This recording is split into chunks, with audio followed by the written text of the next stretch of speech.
जय हिंद। आज के वीडियो में हम लोग एक्सरसाइज 9.4 का क्वेश्चन नंबर 19 को सोल्व करने वाले हैं। तो देखिए प्रश्न में बोल रहा है एक गोलाकार गुब्बारे का आयतन जिसे हवा भरकर फुलाया जा रहा है स्थिर गति से बदल रहा है। यदि आरंभ में इस गुब्बारे की त्रिज्या 3 इकाई है और 3 सेकेंड बाद 6 इकाई है तो t समय बाद उस गुब्बारे की त्रिज्या ज्ञात कीजिए। तो हम लोग क्वेश्चन नंबर 19 को सोल्व कर लेते हैं।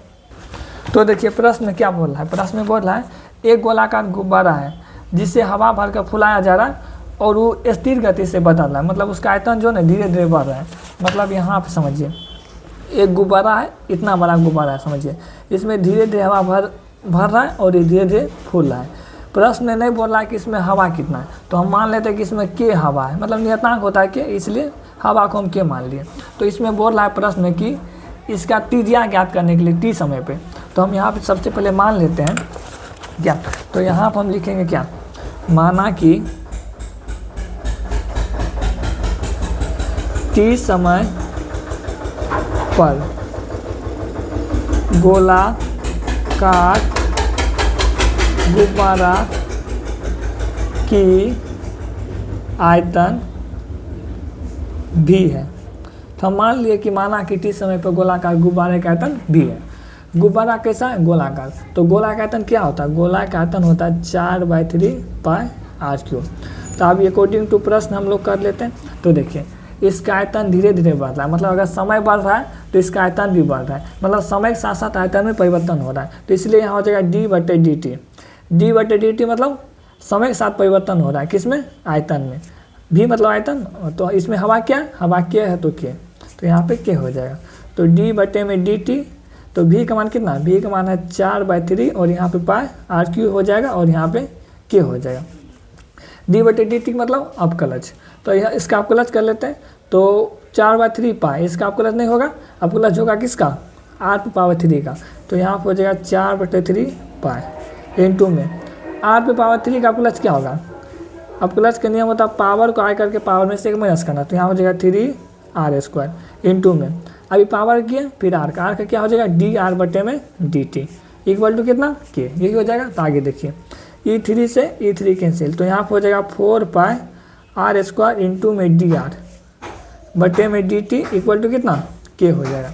ये dt इधर भागा में उधर जाके गुना, तो यहाँ पर हो जाएगा 4 पाई r² और यहाँ पे dr इक्वल टू के dt हो जाएगा, यही हो जाएगा। अब दोनों तरफ हम इसका इंटीग्रेशन कर लेते हैं। तो यहाँ पर हो जाएगा integration 4 pi r² dr equal to integration के dt।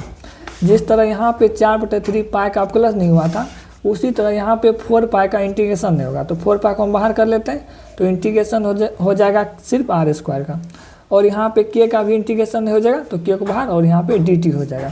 तो देखिए r² की इंटीग्रेशन क्या हो जाएगा, इसका इंटीग्रेशन r³ हो जाएगा इक्वल टू के, dt की इंटीग्रेशन क्या हो जाएगी, t हो जाएगा, और इंटीग्रेशन हो जाने बाद प्लस c का चिन्ह लगाते हैं।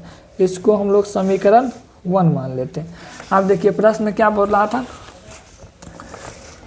प्रश्न में बोल रहा है आरंभ में इस गुब्बारे की त्रिज्या 3 इकाई है। तो यहाँ पे लिखा है क्या, तो यहाँ पे हो जाएगा आरंभ में बोल रहा है कि इसकी त्रिज्या 3 इकाई। आरंभ मतलब जब समय 0 था तो इसकी त्रिज्या कितना था, 3 इकाई, मतलब शुरू में। तो t बराबर जब 0 था तो इसकी त्रिज्या 3 इकाई थी। t और r का मान हम समीकरण 1 में रखेंगे। तो हम यहाँ पे लिख लेते क्या, समीकरण 1 में t और r का मान रखने पर। तो समीकरण 1 क्या था, समीकरण 1 है 4 pi into r³ equal to KT plus C। तो जहाँ जहाँ t है वहाँ 0 रखेंगे, जहाँ जहाँ r है वहाँ पे 3 रखेंगे। तो यहाँ पे 4 पाई इंटू r³ है, r का मान कितना 3, तो यहाँ पे 3 का क्यूब हो जाएगा बटे में 3 इंटू के इंटू टी, टी का मान कितना 0 और प्लस c है तो c। 4 पाई इंटू 3 का क्यूब कितना होता है, 3 का क्यूब 27 और बटे में कितना 3, के इंटू 0 कितना 0, मतलब यहाँ पे c हो जाएगा।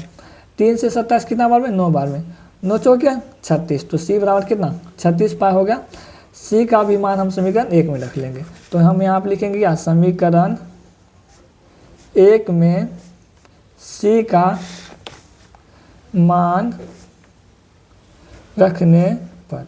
तो देखिए समीकरण 1 में रख लेते हैं, तो यहाँ पे 4 pi into r³/3 equal to KT + C, यही समीकरण 1 है। यहाँ पर हम C का मान रखेंगे, तो यहाँ हो जाएगा 4 pi into r³/3 equal to KT + C का मान कितना 36 पाई, तो यहाँ पर 36 पाई हो जाएगा। इसको हम लोग समीकरण 2 मान लेते हैं, तो ये हो जाएगा समीकरण 2। आगे देखिए प्रश्न में क्या बोल रहा था, उसके बाद देखिए 3 सेकेंड बाद इसकी त्रिज्या 6 इकाई हो जाती है, मतलब 3 सेकेंड बाद, अभी समय 0 था, उसके बाद 3 सेकेंड बाद इसकी त्रिज्या 6 इकाई हो जाती है, दूसरी कंडीशन। तो हम यहाँ लिख लेते क्या, तो यहाँ हो जाएगा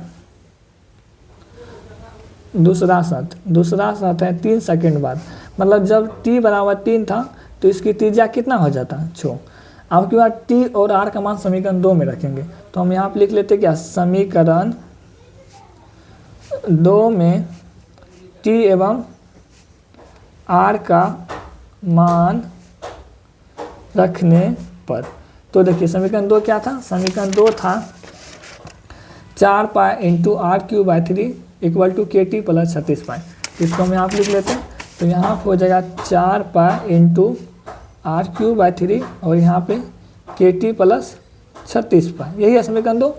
जहाँ जहाँ r है वहाँ पे 6 रखेंगे, जहाँ जहाँ t है वहाँ पे 3 रखेंगे, तो यहाँ हो जाएगा 4 पाई इंटू r³ है, r का मान कितना 6, तो यहाँ पे 6 का क्यूब बटे में 3 और k इंटू t का मान कितना 3 प्लस यहाँ हो जाएगा 36 पाई। आगे देखिए यहाँ पे 4 पाई इंटू 6 का क्यूब कितना होता है, 6 का क्यूब 216 बटे में कितना 3 और यहाँ पे 3 के हो जाएगा प्लस 36 पाई हो जाएगा।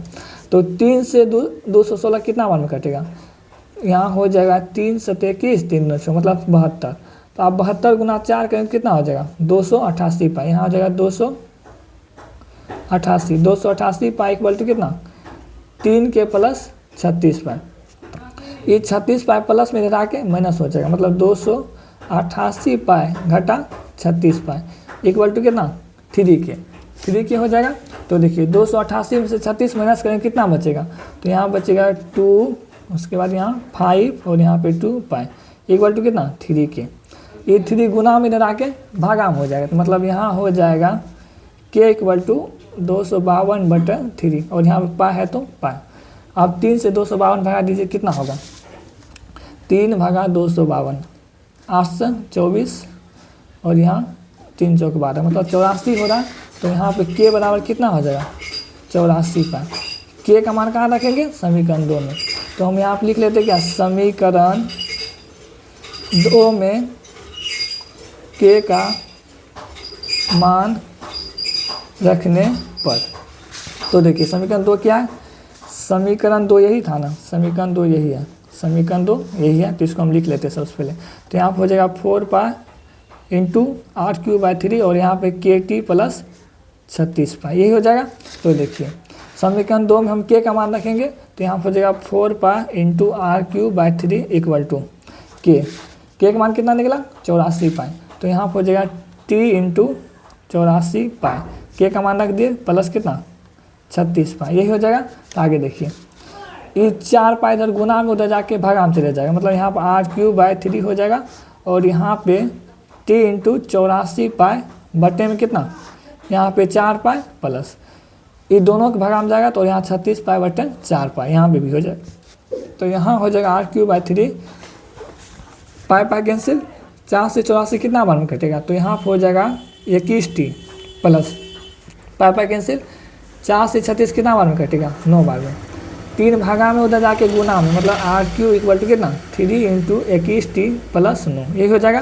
तो r³ इक्वल टू 3 से अंदर गुना कीजिए, 3 गुना 21 करेंगे कितना हो जाएगा 63t प्लस 3 गुना 9 कितना 27, इधर क्यूब है तो उधर क्या हो जाएगा r equal to 63t plus 27 power 1/3 हो जाएगा, ये हो जाएगा। तो इसका फाइनल आंसर यही हो जाएगा।